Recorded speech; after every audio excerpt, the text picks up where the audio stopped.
नमस्कार. मी प्रोफेसर अरुण विद्वांस. गेल्या 2 भागामध्ये आपण श्रीयंत्राची माहिती घेतली, क्रिस्टल श्रीयंत्राची माहिती घेतली. त्यानंतर पिरॅमिड, क्रिस्टल पिरॅमिड, त्यांचा उपयोग काय असतो हेही बघितलं आहे.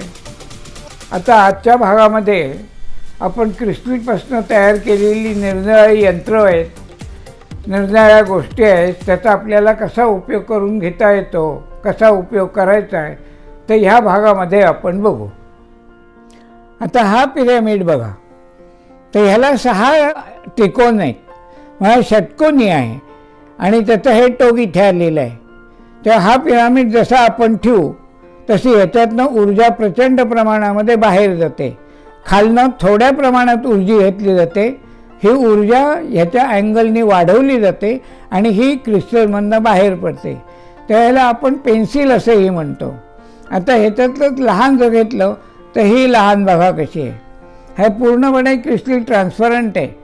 ह्याच्या दोन्ही बाजूला पिरॅमिड आहेत. तेव्हा इथनं मधनं आलेली ऊर्जा ह्या दोन्ही बाजूंनी आपल्याला सारखी मिळत असते.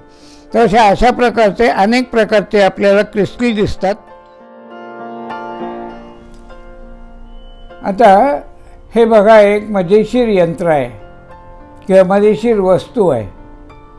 ही 50 रुपयाची नोट एका विशिष्ट पद्धतीने फोल्ड केलेली आहे आणि ही घरामध्ये आपण ठेवली किंवा पर्समध्ये ठेवली किंवा ज्या ठिकाणी आपण पैसे ठेवतो अशा ठिकाणी अशी ठेवून दिली तर ह्याचा उपयोग आपल्याला आपली समृद्धी वाढवण्यासाठी, पैसे वाढवण्यासाठी होतो. हे जे आहे हे एक प्रकारचं नोटेपासून तयार केलेलं पिरॅमिड आहे. ह्या पिरॅमिडचा उपयोग मनी अट्रॅक्शन म्हणून उपयोग होतो आणि हे जिथे ठेवाल त्या ठिकाणी ते असं उभं ठेवलं पाहिजे, कुठेतरी टेकून ठेवलं पाहिजे. आता हे अजून एक यंत्र आहे. हे 6 पॉईंट तुम्हाला याच्यात दिसत आहेत. प्रत्येक पॉईंट म्हणजे एक त्रिकोण आहे आणि त्या त्रिकोणातनं ती ऊर्जा बाहेर पडत असते. ह्याला त्याचे स्वतःचे कलर आहेत, त्या कलरप्रमाणे ती ऊर्जा बाहेर पडते. तर हे एक प्रकारचं पेंडंट आहे. ह्याच्यातला लहान साईज असेल तर तो आपल्याला गळ्यामध्ये घालता येतो. हा आता बराच मोठा साईज असल्यामुळे हा तुम्हाला टांगून ठेवावा लागतो. मग देवघराच्या तिथे टांगून ठेवा किंवा बेडरूमच्या तिथे टांगून ठेवा. त्याची ऊर्जा ही ह्या प्रत्येक त्रिकोणातनं बाहेर पडत जाईल आणि अशा रीतीने संबंध खोलीवर ही ऊर्जा आपल्याला मिळालेली दिसेल.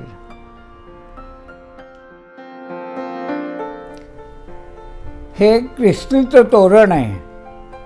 ह्या तोरणमध्ये क्रिस्टलचे असे गुच्छ केलेले आहेत. हे तोरण दाराच्या बाहेरच्या बाजूला लावायचं, म्हणजे आत येणाऱ्या लोकांच्या मध्ये जर निगेटिव्ह एनर्जी असेल तर ही निगेटिव्ह एनर्जी हे ओढून घेतं. आत येताना लोक पॉझिटिव्ह होतात, मानसिकदृष्ट्या शारीरिकदृष्ट्या होतात. जर घरामध्ये कोणाला आजार असेल, मोठा आजार असेल तर त्यातनं हे बाहेर काढण्यासाठी या क्रिस्टलच्या तोरणाचा चांगला उपयोग होतो. आता हे स्फटिकाची पेन्सिल बघा. हा ही एक पिरॅमिड आहे. याला 6 साईड्स आहेत आणि हा पॉईंट आहे. तर ह्या पेन्सिलीने आपल्याला ऊर्जा देता येते, काढता येते आणि ह्याचं तर बॉडी क्लिनिंग म्हणा किंवा निगेटिव्ह एनर्जी काढून टाकणं म्हणा आणि पॉझिटिव्ह ऊर्जा देताना ह्या पॉईंटमधनं ही पॉझिटिव्ह ऊर्जा दिली जाते. तर हा एक प्रकारचा पिरॅमिडच आहे. या पिरॅमिडचा उपयोग क्रिस्टल हिलिंगसाठी करता येतो.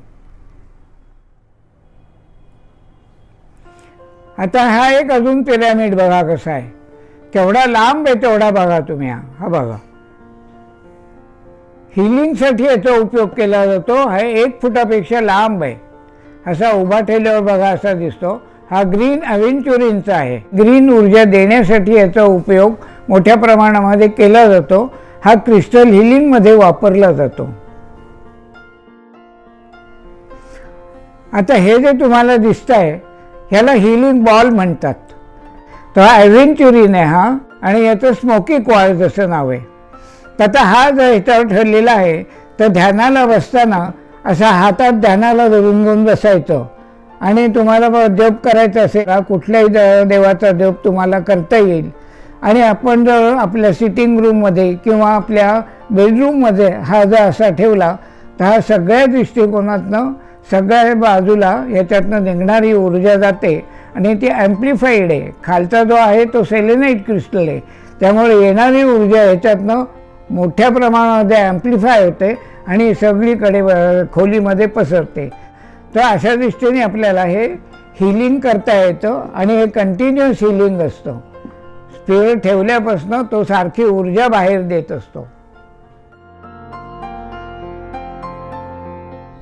हा एक क्रिस्टल बघा, याला हरकिमर डायमंड असं म्हणतात.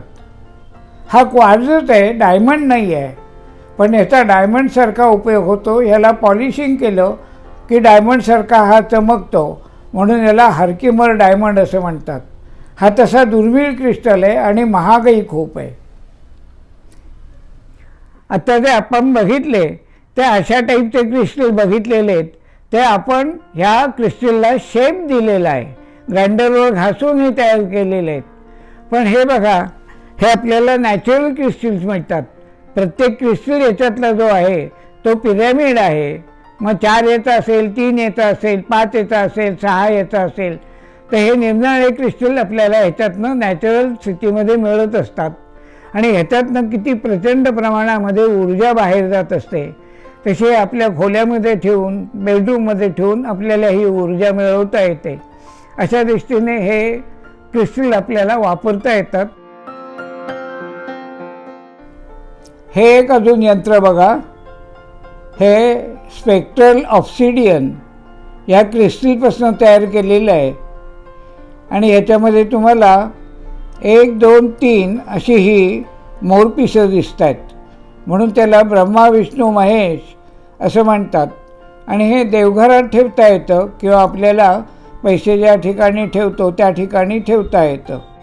हे अतिशय दुर्मिळ आहे, कारण त्या मोरपिसाच्या दृष्टिकोनातनं याला कार्विंग केलेलं आहे, पॉलिश केलेलं आहे. हे कोरल बघा, मराठीमध्ये त्याला आपण प्रवाळ म्हणतो. तर ॲक्च्युअली हे क्रिस्टल नाही आहे, तर समुद्राच्या तळाशी हे तयार होतं. अनेक लहान लहान कीटाणूंपासून तयार केलेलं असतं. याचे मोठमोठे खडक असतात. हा खडकातनं काढलेला असा हा कोरल आहे. ह्याच्यामध्ये 3 रंगाचे कोरल येतात. हा आहे पांढऱ्या रंगाचा कोरल, एक येतो गुलाबी रंगाचा, आणखीन एक येतो लाल रंगाचा कोरल. याला खूप मोठी ऊर्जा असते. ह्याच्यापासून जी ऊर्जा मिळते ती जल ऊर्जा असते. त्याच्या आसपास कुठलीही निगेटिव्ह एनर्जी राहू शकत नाही. तशीच हे एक लक्ष्मीचं प्रतीक म्हणून वापरलं जातं. ह्या प्रवाळाचा उपयोग औषधामध्ये करता येतो, आयुर्वेदिक औषधामध्ये. हे आहे कॅल्शियम कार्बोनेट. आपण हे अंगावर सुद्धा अंगठीच्या स्वरूपामध्ये किंवा माळेच्या स्वरूपामध्ये घालतो. याचा उपयोग शरीरातील निगेटिव्ह एनर्जी बाहेर काढून टाकणं आणि पॉझिटिव्ह एनर्जी वाढवणं याचा मुख्यतः उपयोग होतो. तर हे आपण हॉलमध्ये ठेवू शकतो आणि 8-10 दिवसांनी त्यातली निगेटिव्ह एनर्जी काढण्यासाठी हे पाण्याखाली धरायचं आणि त्यातली निगेटिव्ह एनर्जी काढून टाकायची. हॉलमध्ये ठेवा, बेडरूममध्ये ठेवा. त्याच्यापासून मिळणारी ऊर्जा ही अत्यंत पॉझिटिव्ह असते. क्रिस्टल हिलिंग आणि मेडिटेशनमध्ये अजून कोणकोणत्या वस्तू वापरल्या जातात हे आपण पुढच्या भागात बघणार आहोत, त्यामुळे तो भागसुद्धा नक्की पहा. व्हिडिओ आवडला असेल तर लाईक आणि शेअर करायला विसरू नका. चॅनललाही नक्की सबस्क्राईब करा. लवकरच भेटूया पुढच्या भागात. बघत रहा हॅपी वाइब्स.